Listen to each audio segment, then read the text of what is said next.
Everybody, welcome to Monthly Mental Health Moments. My name is Brandon Wright, Program Manager with Solutions of Change, and today we have Nick Matthews with us. How you doing today, Nick? Man, doing good, man. How you living? Good, man. Nice to see you, man. You too. So, can you just tell them a little bit about who you are and your background? Yeah. My name is Nicholas Matthews. I'm currently a mental health counselor here at Solutions of Change, doing therapy full time. I'm a native of Las Vegas. I was raised in North Las Vegas, so I attended elementary school, middle school, high school, all that in North Las Vegas. Graduated from Mojave High School. Okay. Proud graduate from Mojave High School, you know what I mean? Oh, boo. No, I'm just playing. But that experience, made me want to give back to other people, man, and be a resource that a lot of my friends needed in high school. And I like helping people see the best in themselves. And so I went and got my bachelor's degree from UNLV in psychology. From there, started a mentorship program called King of Jewels. So we also work with young men of color, just helping to engage, empower, and encourage them to be the best version of themselves. Then I went on to work in higher education. So I worked at CSN, Nevada State College, and College Access Program. So helping students learn about how to get to and through college. Usually working in low-income communities, making college a reality. But then I found like my passion was really talking to students about what happens outside the classroom, right? Because there's barriers and challenges that students face that makes it very difficult to be successful in school.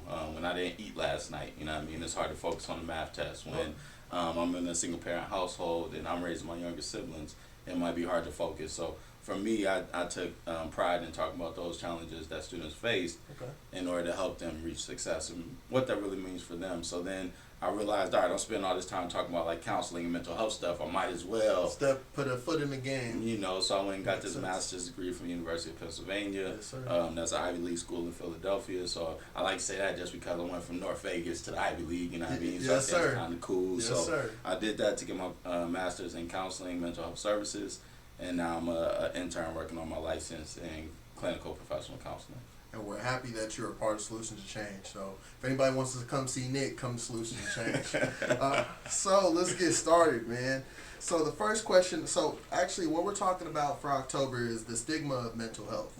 So we're going to ask a few questions here, and we're going to start off with the first one. So do you think that there is a stigma associated with mental health services and seeking a therapist? Yeah, for sure. I think a big example I usually mention is when I told my dad I wanted to be a therapist.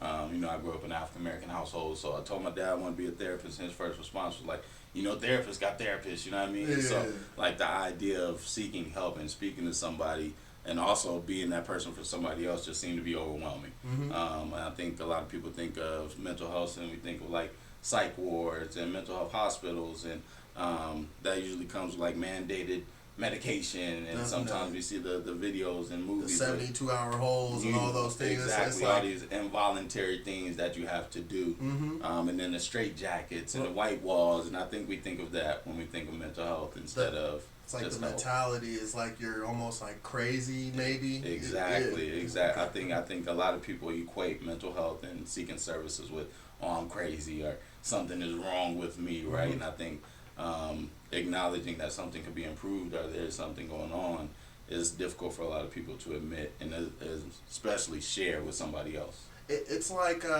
almost like when we were growing up, people would say like, you're about to go see a shrink, right? Or something like that, of that extent. So definitely a stigma in mental health. Exactly, yeah. For sure. Yeah, and then to expand a little bit, especially in like communities of people of color, where like we have a true and honest and a very valid distrust in the health care system. So I know a lot of people of color, they're a little skeptical about like doctors and healthcare, and in the history there's been studies done and experiments and things done on black and brown bodies. So I think there's also that fear that they may be mistreated in the mental health field too. The level of trust is not there for our community. Exactly. Yeah. So trying to help build upon that level of trust, right? So to be able to see people like yourself in the places that you will be in, right? Like as a therapist, and being able to see these boys, you can relate, and girls too, right? They can relate to someone that might be of color, or someone that you might have something that happened to you when you was growing up, where it's like, you know what, I can relate to that. Exactly. Yeah, so okay. Representation matters. Definitely, 100%. So the next question is, why do you think people have a negative outlook on seeking a therapist? Yeah, so I think it goes back to what we talked about a little bit in the last question is I think people have a hard time admitting they need help. Okay. So that usually comes with acknowledging that something could be better, right? Mm-hmm. I hate using the term like something's wrong with people. I don't think that's the way that I like to perceive it. So I just say like there might be something that could be improved. Yeah. So I think that comes with somebody saying that everything isn't perfect, right? And I think that's hard for people to admit and to share with other people. And then also to divulge very personal, vulnerable information with somebody else that's a complete stranger. Right. That doesn't exactly sound sexy, you know what I mean? It doesn't sound too exciting. It doesn't sound like something that is fun, but that really does help people change and acknowledge things that we may not be able to see. So I think it just comes with first acknowledging that I could use some help and knowing that I can't do everything on my own. And I think that's hard for people. Right. And then being vulnerable enough to go out and ask for help and to admit that something could be a little bit better. I think that's hard for people to do. Perfect, man. And I totally agree. That's a great answer. So what are some ways that you think you can educate people on mental health services? I think for sure, like, you could reach out to people. So Solutions to Change will be a great asset and a great resource if you need information about what's available in Las Vegas. Of course, we would love to be able to assist you, but we may not have the resource that everybody needs. But what we can do is point you in the right direction. So something I think is very important is just reach out to the resource you do have. Right. Maybe that looks like a close friend. Maybe that looks like somebody that you have to first feel comfortable with, that can tell you, okay, this is something that maybe I can't handle. Let's figure out how we can go get some help. So I say reach out to who you got, and then also good old Google. Yep, so, man, Google is amazing, right? Google is awesome. Google is awesome. So I would say you could look up resources for depression, mental health resources in Las Vegas, mental health resources in Henderson, Nevada. Right. Wherever part of the city you live in, you can look for those resources. And you can be specific to how you're feeling. You may not know the name for anxiety, depression, things like that, but maybe say, my heart is beating really fast and I don't know how to stop it. Right. I feel really nervous all the time and I want that to stop. Or I'm having a hard time getting out of bed. How can I improve this? Or who can I reach out to? Search these things up on the internet, on Google. So even just searching symptoms, like of things, right? So even doing that can help you find mental health resources, right? Exactly. Yep. You may not need all the information, but just go with what you have. Google. You can call resources like Solutions to Change. And there's another online resource, Psychology Today. Yep. And they provide information about different mental health disorders, diagnoses. So they'll talk about like what does anxiety look like, what does depression look like, what may you be experiencing. But then there's also a resource for local clinicians that are in your area as well. So you may be able to search for a Latino woman that'd like to help me, right? Oh, so you can find somebody that you might relate to. That you I did not. Exactly. That's actually pretty cool. Exactly. You could get it down to the T as descriptive as you feel, and hopefully they'll be able to find somebody in that area or point you in the right direction. That is an amazing resource. That is amazing. Okay, if you could give advice to someone who needs mental health services, what would that advice be? Yeah, I would say first and foremost, don't be afraid to admit that you need help. Everybody needs help sometimes, and it's okay to reach out and know that we can't do things on our own. Right. So I would say start where you feel comfortable. It might look like talking to a friend.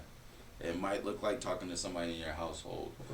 Whoever this person is that you feel comfortable being vulnerable with, I would share how you're feeling with them and share that maybe you're looking for some help, you can use some assistance.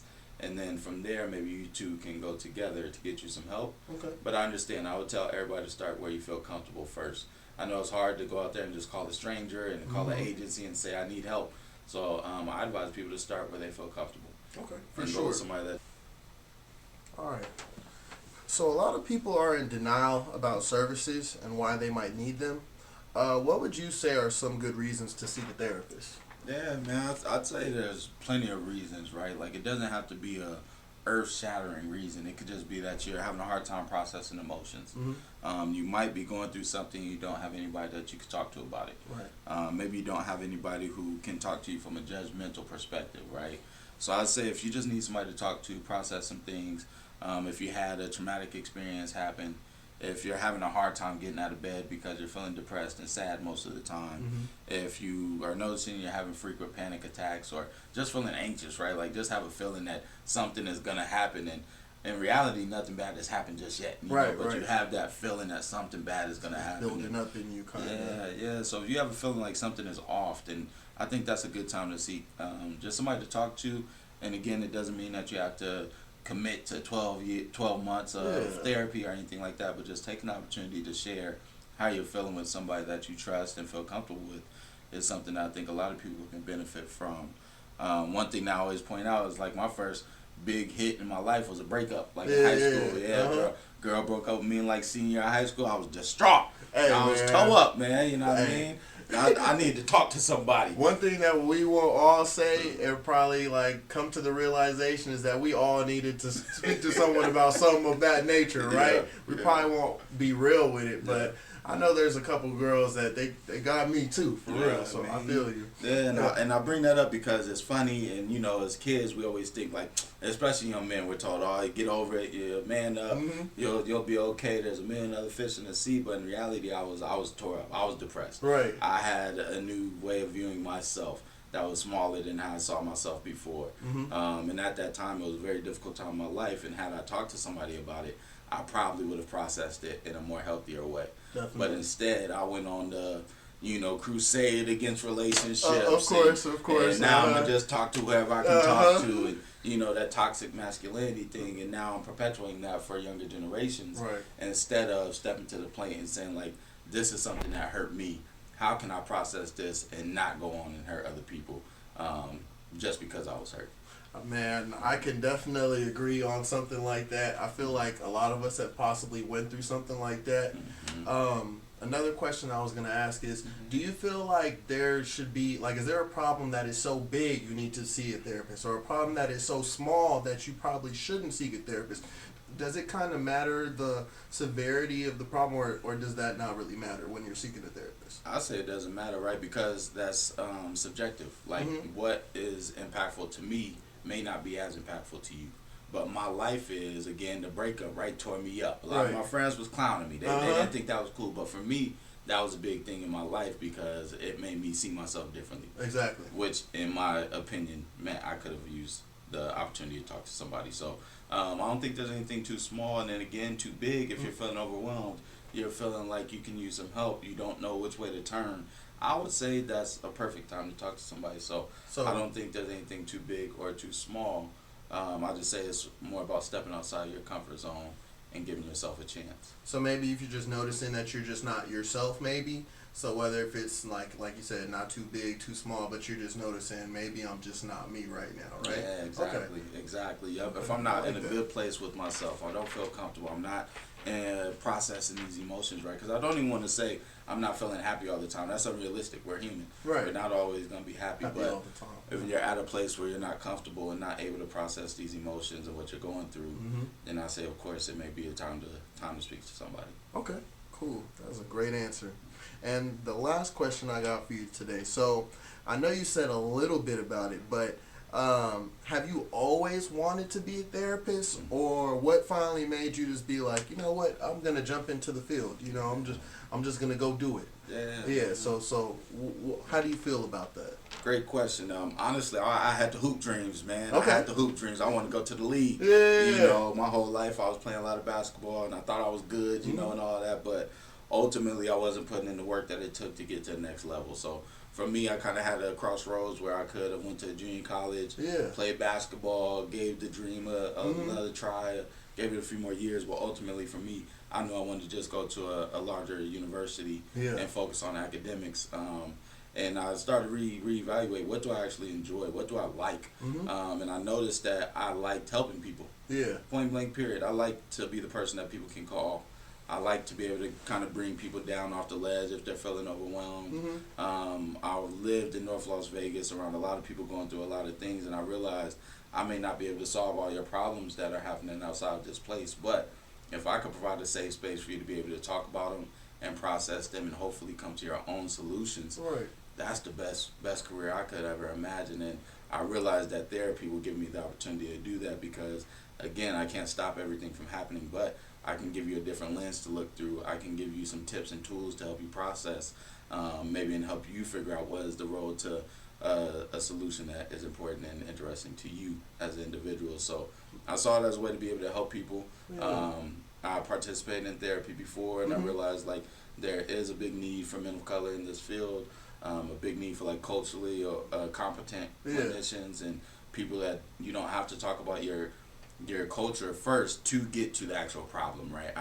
And just to be frank, I shouldn't have to tell somebody what it means to be a young black man in America, right? And then focus on what it means to be Nick Matthews, right? Exactly. So for me, I really wanted to provide that space for people that just need a culturally competent clinician that can see people from where they are and provide some type of help in any way that I can. So it was a journey. It took some time. Definitely. Like I said, I worked in higher education first and working with Gear Up, Nevada Promise Scholarship, and then realizing I spent a lot of my time talking about anxiety, depression, traumatic experiences that students were facing, and I wanted to provide the space for students to talk about that instead of just 2 + 2 = 4. So with all that being said, you just decided, okay, I've like seen enough. Like, okay, and there's only so much that I could do from this part. So let me step into this different part so I can help more. Exactly. Yeah, that's a great way to put it, right? Like I was in an arena where we wanted to help students get to college, learn about how to get to college and through college. But for me, I realized that college isn't the only way to be successful. Right. And if we don't address these issues, these traumatic experiences, then you probably won't get to college. Yeah. It's college or being successful, right? So having a good job and being able to keep it. Right. Being able to devise a set of goals for yourself as an individual rather than what does my family want me to be? How am I letting them down by creating my own path? I'm seeing it as you have so many ways to be successful, and I just want to be somebody that helps people reach that point. That is a great thing. I know it's a little off topic, but people kind of grow up always wanting to be what their family wanted them to be, right? So like even with sports, you know, I played sports too, and I felt like when I grew up playing sports, it was one of those, I'm doing this because my mom, you know, like, but once I realized, do I really care for this anymore? I realized I didn't, right? So yeah, it's one of those things. So, oh man, I felt like this was a great conversation today. Appreciate you giving your piece on the stigma of mental health. So thank y'all for joining us for our monthly mental health moments for the month of October. That is going to conclude this session. This evening we had Nick Matthews with us. I appreciate you being out here with me today, brother. And we'll definitely see y'all next month, okay? Peace out. Peace.